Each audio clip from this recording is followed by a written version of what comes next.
आप और मैं प्रार्थना करना सीखना चाहते हैं, क्योंकि प्रार्थना करने से हम जानते हैं कि हमारी प्रार्थनाएं परमेश्वर सुनते हैं और उन प्रार्थनाओं का असर हमारे जीवन में होता है। हम वचन में से देखा और सीखा है कि परमेश्वर के वचन को लेकर प्रार्थना करने से हमारे लिए परमेश्वर की आशीष, यश और आमीन होती है। परमेश्वर हमारी प्रार्थनाओं को सुनते हैं। आज हम परमेश्वर की नई वाचा, प्रतिज्ञाएं जो हैं परमेश्वर की, उनके आधार पर प्रार्थना करना सीखेंगे। इस महत्व को जानेंगे कि इसका उपयोग कैसे करें और क्यों करें। परमेश्वर के वचन को लेकर और परमेश्वर की प्रतिज्ञाओं को, जो प्रभु यीशु ने नई वाचा, नई प्रतिज्ञा हमारे साथ बांधी है, उनको सबको सम्मिलित करते हुए प्रार्थना करना, वह प्रार्थना है यस और आमीन होती है। दूसरा कुरिन्थियों 1:20 में लिखा है, क्योंकि परमेश्वर की जितनी प्रतिज्ञाएं हैं वे सब उसी में हाँ के साथ है, इसलिए उसके द्वारा आमीन भी हुई है कि हमारे द्वारा परमेश्वर की महिमा हो। परमेश्वर अपनी महिमा लेने के लिए अपनी प्रतिज्ञाओं, जो परमेश्वर ने हमसे बांधी है, उन प्रतिज्ञाओं को और उन वचनों को, जो हम परमेश्वर के वचनों को उपयोग में लेते हैं प्रार्थना के लिए, उन प्रार्थनाओं को परमेश्वर यस और आमीन करते हैं। हालेलुया। परमेश्वर का आपसे और मुझसे वादा है कि परमेश्वर के सामने जब हम प्रभु यीशु के नाम में प्रार्थना करते हैं, वह सारी प्रार्थनाएं हमारे लिए हम शब्दों में करते हैं। हम परमेश्वर के सामने शब्दों का उपयोग करते हैं, प्रार्थना के अंदर प्रतिज्ञाओं का उपयोग करते हैं, और यह परमेश्वर को कबूल है। यहां मुख्य रूप से एक बात समझना है कि परमेश्वर के लिए परमेश्वर का वचन और परमेश्वर की प्रतिज्ञाएं, दोनों में फर्क नहीं है। दोनों को परमेश्वर एक ही मानते हैं। परमेश्वर के वचन को लेकर प्रार्थना करना मतलब परमेश्वर की प्रतिज्ञाओं को लेकर प्रार्थना करना। इसको समझने के लिए हम परमेश्वर के वचन, पहला राजा उसका 8:54 से लेकर 57 तक देखेंगे। जब सुलेमान यहोवा से यह प्रार्थना कर गिड़गिड़ा के साथ कर चुका, तब वह जो घुटने टेके और आकाश की ओर हाथ फैलाए हुए था, सो यहोवा की वेदी के सामने से उठा और खड़ा हो समस्त इज़राइल सभा को ऊंचे स्वर से यह कहकर आशीर्वाद दिया कि धन्य है यहोवा, जिसने ठीक अपने कथन के अनुसार अपनी प्रजा इज़राइल को विश्राम दिया है।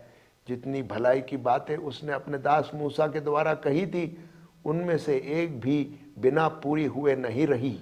हमारा परमेश्वर यहोवा जैसे हमारे पुरखाओं के संग रहता था, वैसे ही हमारे संग भी रहे। वह हमको त्याग न दे और न हमको छोड़ दे।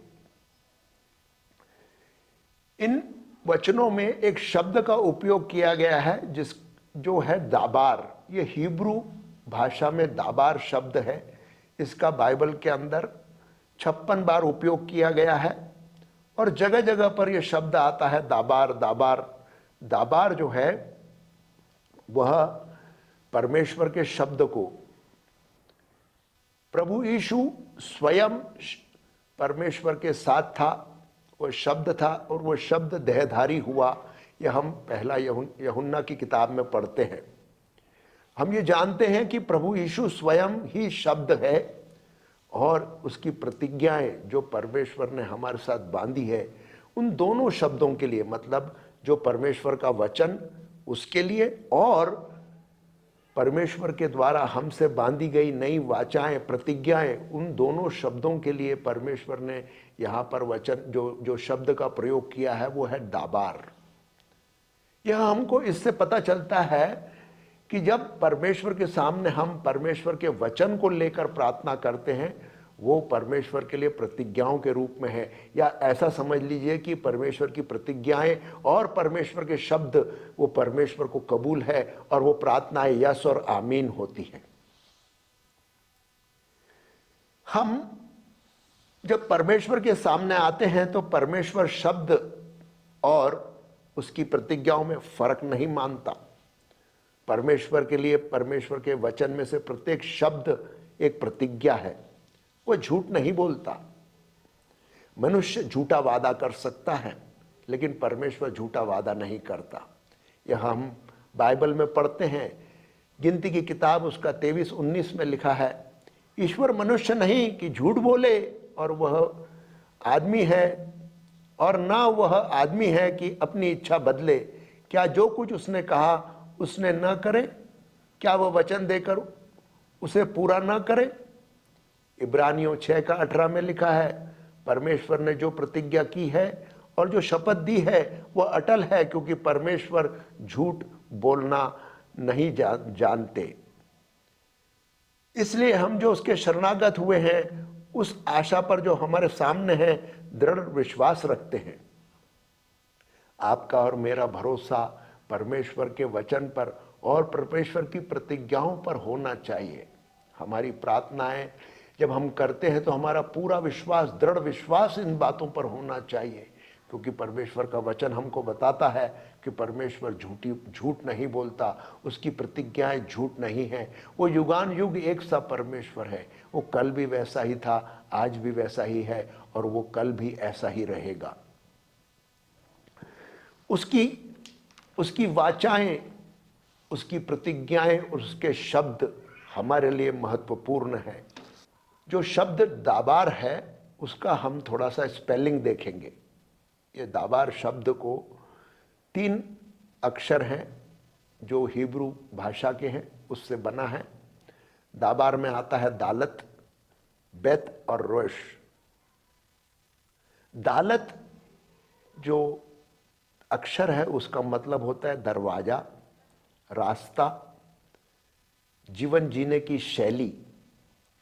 और बेत का मतलब होता है एक तंबू या एक घर या एक फैमिली। और रेश का मतलब होता है एक मुखिया जो ऊंचे स्थान पर बैठा है। दाबार जो शब्द है उसका अगर हम दालत निकाल दें तो बचता है बार। बार शब्द का मतलब होता है पुत्र। मतलब हम एक ऐसे रास्ते से जो परमेश्वर की जीवन शैली है, हम एक ऐसे व्यक्ति मतलब उसके पुत्र प्रभु यीशु में प्रवेश करते हैं और हम इन प्रार्थनाओं को करते हैं। दालत, बेत और रोश यह हमको समझाते हैं कि दाबार शब्द का मतलब क्या है। दाबार का मतलब है उच्चारण करना, प्रार्थना करना, बोलना, शैली। और यह सारी बातें हम परमेश्वर से प्रभु यीशु में होकर मांगते हैं तो ये प्रार्थनाएं यस और आमीन होती हैं। हमें हमारा जीवन परमेश्वर की प्रतिज्ञाओं, परमेश्वर के शब्दों पर पूर्ण विश्वास के साथ जीना है। हम परमेश्वर की ओर देखते हैं कि परमेश्वर ने हमसे पुराने करार में मूसा के द्वारा यह वाचा को बांधा था और यह वाचा को मनुष्य पूरा नहीं कर पाया। इसलिए परमेश्वर हमसे नई वाचा करते हैं। इस नई वाचा के बारे में हमारे लिए परमेश्वर ने यिर्मयाह की किताब उसका 31वां अध्याय उसका 31 से लेकर 33 तक हमको लिखा है। भविष्यवाणी कर परमेश्वर ने बताया कि परमेश्वर हमारे साथ नई वाचा करने जा रहा है। इज़राइल के साथ जो परमेश्वर का चुना हुआ है, परमेश्वर ने सिय्योन पर्वत के ऊपर मूसा के साथ मिलकर यह वाचा को बांधा था, लेकिन यह वाचा को मनुष्य पूरा नहीं कर पाया। हम उसमें अधूरे रहे। तो परमेश्वर की क्या वाणी है वो हम देखते हैं। यहोवा ने यह कहकर, वह समय आ रहा है जब मैं इज़राइल के परिवार तथा यहूदा के पुत्र के साथ नई वाचा करूंगा। यह उस वाचा की तरह नहीं होगी जिसे मैंने उसके पूर्वजों के साथ की थी। मैंने वह वाचा तब की जब मैंने उनके हाथ पकड़े और उन्हें मिस्र से बाहर लाया। मैं उनका स्वामी था और उन्होंने वाचा तोड़ी। यह संदेश यहोवा का है। भविष्य में वह वाचा मैं इज़राइल के लोगों के साथ करूँगा। यह संदेश यहोवा का है। मैं अपनी शिक्षाओं को उनके मस्तिष्क में रखूँगा तथा उनके हृदयों पर लिखूँगा। मैं उनका परमेश्वर होऊंगा और वे मेरे लोग होंगे। यिर्मयाह 31 उसका 31 से 33 के अंदर हम पढ़ते हैं कि यहोवा परमेश्वर ने बताया कि वे एक नई वाचा करेंगे और ये वाचा पुरानी वाचा के समान नहीं। पुरानी वाचा को मनुष्य इजरायली लोगों ने तोड़ दिया, लेकिन परमेश्वर एक नई वाचा को करने के बारे में हमसे बताते हैं, भविष्यवाणी करते हैं। और यह हमारे सामने आता है कि परमेश्वर इज़राइल का परमेश्वर है। परमेश्वर ने इज़राइल के साथ वाचा की और परमेश्वर जो है आज भी इज़राइल के साथ वाचा बांधता है। और हम नई वाचा के अंदर परमेश्वर की आत्मिक इज़राइल हैं। हम ओशे की किताब उसका 11 का 1 पढ़ेंगे। उसमें लिखा है, जब इज़राइल बालक था तब मैंने उससे प्रेम किया और अपने पुत्र को मिस्र से बुलाया। यह जानकारी हमको यहाँ मिलती है कि परमेश्वर प्रभु यीशु के बारे में बात कर रहे हैं कि मेरे पुत्र को मैं मिस्र में से निकाल के लाऊंगा और वह उसे मैं इस्तेमाल करूंगा।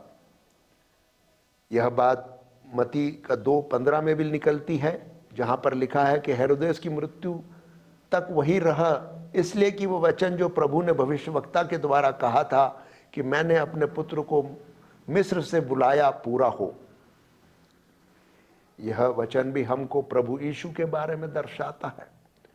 प्रभु यीशु स्वयं यहूदा गोत्र का, इज़राइल के परिवार से उनका जन्म है।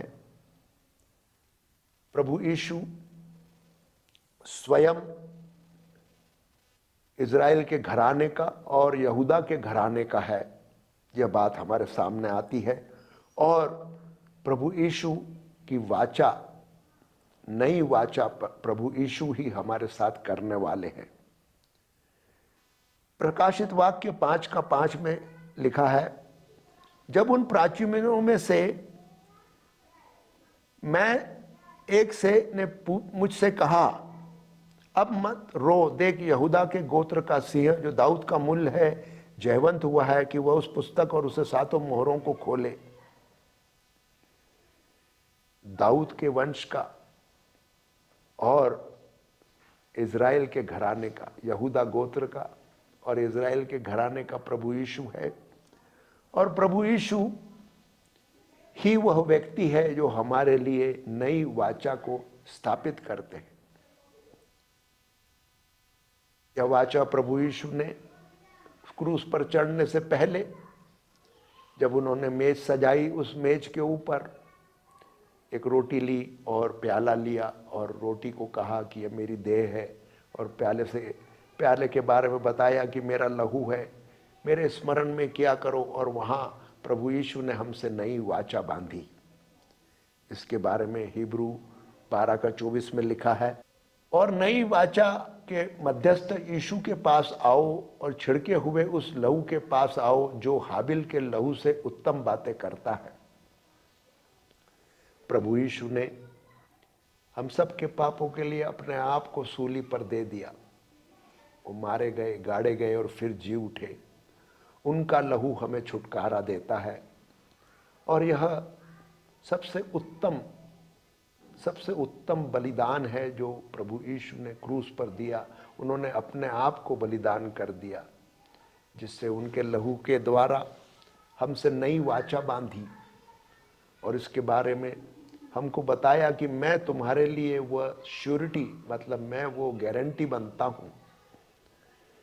आगे हम इब्रानियों 7:22 में देखते हैं कि शपथ के कारण यीशु एक बेहतर वाचा का जामीनदार बन गया है, और यीशु ही वह है जो परमेश्वर के साथ उस उत्तम वाचा की गारंटी देता है। प्रभु यीशु का जन्म इज़राइल से और यहूदा गोत्र से, और यही वो प्रभु यीशु जिन्होंने अपना लहू पूरे इज़राइल के लोगों के लिए बहाया और उन्होंने एक शपथ ली, एक गारंटी दी कि मेरा लहू तुम्हारे लिए गारंटी है, मैं तुम्हारे लिए मध्यस्थ ठहरता हूं। हम हमारे कोई काम के कारण नहीं छुड़ाए गए, हमारा छुटकारा अंधकार की शक्तियों से और पापों से हमारे कोई काम के कारण नहीं हुआ। हमारा उद्धार प्रभु यीशु के द्वारा हुआ है, उन्होंने उसको सूली पर पूरा किया। यह कार्य जब प्रभु यीशु ने हमारे लिए पूरा कर दिया तो वो हमारे लिए गारंटी बन गए। आप और मैं गलतियां कर सकते हैं, हमसे गलतियां होती है, मसीही जीवन जीते हुए भी हमसे गलतियां होती है, लेकिन इन सब के लिए प्रभु यीशु ने लहू बहाया है और हमारे पापों का भुगतान किया है। उन्होंने उसके ऊपर अपनी मोहर लगा दी है।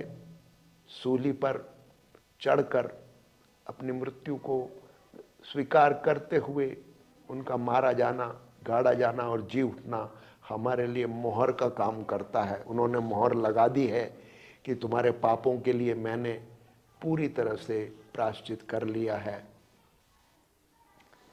यहाँ हम फिर से यिर्मयाह 31 उसका 31 से लेकर 33 को कुछ समझेंगे। पहली वाचा जो थी उसमें जो इज़राइल के लोग थे उसको पूरा नहीं कर पाए। यहोवा इज़राइल के लोगों के मन में अपनी व्यवस्था डाल देगा और उसके द्वारा हृदय पर लिख देगा। ये नई वाचा के लिए प्रभु ने बोला, लेकिन पुराने समय में वो जो वाचा बांधी थी इज़राइल के साथ वो पूरी नहीं हो पाई, उसको तोड़ दिया, हम पाप में पड़ गए। परमेश्वर ने हम पर दया की, प्रभु यीशु को दिया और प्रभु हमसे कहते हैं कि यह वाचा उनसे पहले की वाचा जैसी नहीं होगी जिससे यहोवा ने उनके पूर्वजों से की थी। यहोवा इज़राइल के लोगों के मन में अपनी व्यवस्था डाल देगा और उसके हृदय पर लिख देगा। यहोवा उनका परमेश्वर होगा और वे उसके लोग होंगे। यहोवा उनका ख्याल रखेगा और हमेशा उन कानूनों को जारी रखेगा। वह उनका पाप क्षमा कर देगा और उनके पापों को याद नहीं रखेगा। लोगों को यहोवा को जानने के लिए अपने पड़ोसियों और रिश्तेदारों से सीखना नहीं पड़ेगा। सबसे बढ़कर लेकर सबसे छोटे तक, सब बड़े से लेकर सबसे छोटे तक सबको यह बात पता होगी कि यहोवा परमेश्वर ने हमारे लिए नई वाचा बांधी है। यह नई वाचा अनुग्रह की वाचा है जिसमें हमारे लिए सामर्थ है और यह परमेश्वर के द्वारा प्रभु यीशु और परमेश्वर दोनों, प्रभु यीशु ने परमेश्वर के साथ ये वाचा बांधी है, तो ये वाचा परमेश्वर के बीच की वाचा है। परमेश्वर की वाचा परमेश्वर के साथ, और यह वाचा मनुष्यों के लिए की गई, इज़राइल के लिए की गई। अगर हम प्रभु यीशु के बाहर रहते हैं तो हमारे ऊपर परमेश्वर की प्रतिज्ञाएं लागू नहीं होती। जरूरी है कि हम प्रभु यीशु में रहें। हम प्रभु यीशु में प्रवेश करते हैं, जैसा हमने पहले देखा डाबार शब्द के अंदर। वहाँ हम ये देखते हैं कि एक ऐसा रास्ता, एक ऐसा पथ, एक ऐसी भाषा, एक ऐसा जीवन शैली जहाँ हम प्रभु यीशु में होकर परमेश्वर से प्रार्थना करते हैं और प्रभु यीशु ही उस ऊंचे स्थान पर है जो सर्वोपरि है। हम प्रभु यीशु के अंदर प्रवेश कर परमेश्वर से परमेश्वर की प्रतिज्ञाएं और परमेश्वर के वचन के अनुसार प्रार्थना करते हैं और यह प्रार्थनाएं हमारे लिए पूरी होती है। हमारे लिए परमेश्वर ने यह अनुग्रह किया। परमेश्वर जब हमारी ओर देखता है तो हमको, परमेश्वर को हम दिखाई नहीं देते, क्योंकि हम प्रभु यीशु के अंदर हैं। तो हम जब वहाँ सामने खड़े हैं और परमेश्वर हमको देख रहा है तो वहाँ परमेश्वर को प्रभु यीशु दिखाई देता है। यह एक ऐसा स्थान है जहाँ पर हम परमेश्वर के सम्मुख प्रभु यीशु में खड़े होकर परमेश्वर से प्रार्थना कर रहे हैं। दूसरा कुरिन्थियों उसका 5:10 में लिखा है, क्योंकि अवश्य है कि हम सब का हाल मसीह के न्याय आसन के सामने खुल जाए कि हर एक व्यक्ति अपने भरे बुरे कामों का बदला जो उसने देह के द्वारा किया है पाए। प्रभु यीशु स्वयं हमारा न्याय करता है, वह हमारे भले और बुरे ज्ञान को देता है। प्रभु यीशु हमें बताते हैं कि हमसे क्या गलतियां हुई हैं और हमें अवसर प्रदान करते हैं कि अपनी गलतियों से हम मन फिराएं और परमेश्वर की ओर मुड़ें। इफिसियों 2:11 से 13 हम पढ़ेंगे। इसलिए याद रखो कि तुम जो शारीरिक रूप से अन्य जाति हो और जो लोग शरीर में हाथों के किए हुए खतना से खतना वाले कहलाते हैं, वे तुम्हें खतना रहित कहते हैं। तुम लोग उस समय मसीह से अलग और इज़राइल की प्रजा के पद से अलग किए हुए और प्रतिज्ञा की वाचाओं के भागी न थे और आशाहीन और जगत में ईश्वर रहित थे। पर अब मसीह यीशु में तुम जो पहले दूर थे, मसीह के लहू के द्वारा निकट हो गए हो। अब यहां हमको ये समझना जरूरी है कि आप और मैं जो इज़राइल के लोग नहीं, परंतु हम परमेश्वर के द्वारा चुने गए और परमेश्वर के पास हम बुलाए गए, हम पर अनुग्रह किया गया और वह अनुग्रह प्रभु यीशु के लहू के द्वारा है कि हम परमेश्वर के लिए वो आत्मिक इज़राइल बनते हैं। हमें परमेश्वर जब देखता है तो हमें परमेश्वर आत्मिक इज़राइल के रूप में देखता है। हम इज़राइल के साथ जुड़ गए और यह जो बलिदान प्रभु यीशु ने किया वो न केवल इज़राइल के लिए परंतु सबके लिए किया। और जो नई वाचा जो प्रतिज्ञा प्रभु यीशु ने की है वो केवल इज़राइल के लिए नहीं परंतु सब पर लागू होती है। ऐसा समझ लीजिए कि प्रभु यीशु एक होटल के समान है और जिस प्रकार आप होटल में प्रवेश करते हैं तो रिसेप्शन पर जाते हैं, उसके बाद होटल के अंदर अलग अलग कमरे हैं। जब आप प्रभु यीशु में प्रवेश करते हैं तो आप अलग अलग आशीषों को पाते हैं।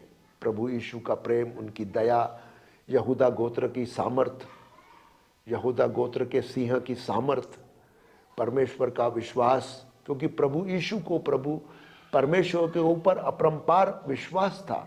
वह सारी बातें वहाँ हमारे लिए उपलब्ध होती हैं और हम इस बात को जानते हैं कि प्रभु यीशु ने धरती पर रहते हुए उन सारे नियमों और कानूनों का पालन किया जो मूसा के द्वारा परमेश्वर ने इज़राइल को दिए थे। उन्होंने अपने जीवन के काल के अंदर उनको पूरा करा और वे वही हमारा मीडिएटर, वही हमारा मध्यस्थ है। उसको पूरा करने के बाद प्रभु यीशु अपने आप को सूली पर दे देते हैं ताकि हमारे लिए अनुग्रह का दरवाजा खुल जाए और हम परमेश्वर की उस वाचा के अनुसार आशीष पा सके। जो प्रभु यीशु ने परमेश्वर के साथ वाचा की, वो वाचा आज हम पर लागू होती है। प्रभु यीशु हमारे लिए गारंटी है। प्रभु यीशु ने हमारे लिए अपने आप को शापित किया और वे हमें उस व्यवस्था से छुड़ाने के लिए उन्होंने अपने आप को सूली पर दे दिया। गलातियों की किताब उसका 3 अध्याय 13 से 14 में लिखा है, मसीह ने हमारे लिए स्वयं शापित बनकर हमें व्यवस्था के शाप से छुड़ाया। मसीह ने क्रूस पर हमारे पापों के लिए मरते समय इस अभिशाप को अपने ऊपर ले लिया। अब्राहम का आशीर्वाद उन अन्य जातियों को मिला जो विश्वास के द्वारा मसीह पर विश्वास करते हैं।